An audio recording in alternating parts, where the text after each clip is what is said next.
नाराज मत हो ना, कुछ कड़वी बातें आने वाली हैं। हाँ पहले बता दूं, मेरी तकरीर तुम्हें यार को बेचैन करती है, सबब क्या है वही कहता हूं जो दिल पर गुजरती है। अब जो लॉकडाउन कुछ दिन से हुआ है ना, तो मुतवल्लियों ने इमामों की जान खा ली, मोहतमिम जो मदारिस के हैं उन्होंने मुदर्रिसों का खून पी लिया। मैं सब कैमरा है मेरे आगे, मैं कहता हूं दुनिया सुने इसे। ये कौम का रोना है, तुमने नहीं सुना? कुछ दिन पहले बरसात हुई, छत गिरी, इमाम के बच्चे और बीवी में उसी में दब के खत्म हो गए। ये कौम करोड़ों करोड़ों रुपए मस्जिद में तो लगा देती है, इमाम के हुजरे तक का इंतजाम नहीं कर सकती, और फिर कहते हैं हमने तरक्की की है। क्या खाक तरक्की की है जो तुम्हें 5 टाइम अल्लाह की बारगाह में लेके जाता है, तुम उसकी छत तक नहीं बना सके?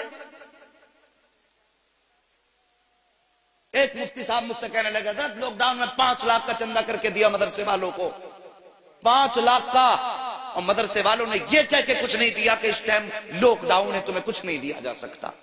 शर्म नहीं आती? मैं तो सबकी बात करता हूं, चाहे वो ऊपर का मामला हो या नीचे का हो, किसी का हक न मारा करो, किसी का हक न मारा करो। अभी कुछ दिन पहले अखबार में एक तस्वीर और आई, किसी हाफिज ने फांसी लगा के अपनी, वो मर गया। बात ये नहीं उसने अच्छा किया या बुरा किया, बहस इससे नहीं कि वो गलत किया या सही, बहस ये है कि यार कौम ने एक इमाम को कितना मजबूर कर दिया कि वो बच्चों के चेहरों के भूख के असरात ना देख सका। फिर वो कौम कहे हमने तरक्की की है तो झूठ बोलती है। वो कौम कितनी मजबूरी लगी होगी उस बाप के सामने जिसने बच्चों के होते हुए फांसी पे लटकना गवारा किया। क्या कभी किसी ने उसके दर्द के बारे में सोचा? सोशल मीडिया पे ये फोटो डाला गया तो हमारी कौम के काबिल लोगों ने कहा जी ये गुनाह कर बैठा।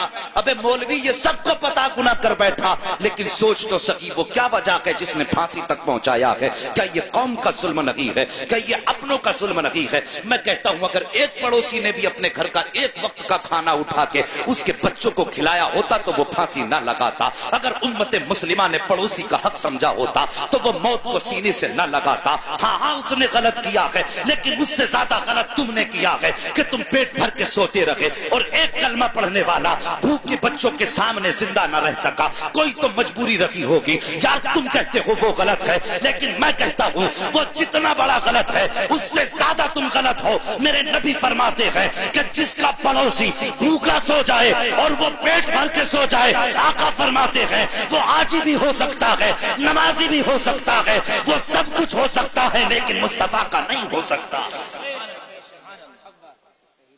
ये कड़वा सच है, इसे सुनिए और समझिए। हमने ऐसे हालात बना दिए। अल्लाह अकबर। और लोगों कदर करो और भूखों का ख्याल रखो। मैं समझता हूं अमीरों से कई गुना ज्यादा हमारे गरीब अच्छे हैं। कम से कम गरीब का पड़ोसी फाके से तो नहीं सोता। यह हमने अक्सर देखा है, जिनको अल्लाह ने दौलतें दी उन्हें चुगलखोरी से फुर्सत नहीं। दिन भर यही कहते हैं वो मेरी दौलत को देख के चल रहा, वो मेरी गाड़ी को देख के चल रहा, मुझे इसे देख के चल रहा। जब पेट भरा होता है तब आदमी चुगली करता है, और जब भूखा होता है तो फिर उसे बच्चों के लिए कमाने की फिक्र होती है। भूख की फिक्र, वो सॉरी चुगली की फिक्र नहीं होती, सिर्फ भूख की फिक्र होती है। जब आदमी पेट भर के खा लेता है ना, फिर दुनिया भर की पंचायतें लेके बैठता है। ये बात मेरी याद रखना चाहिए।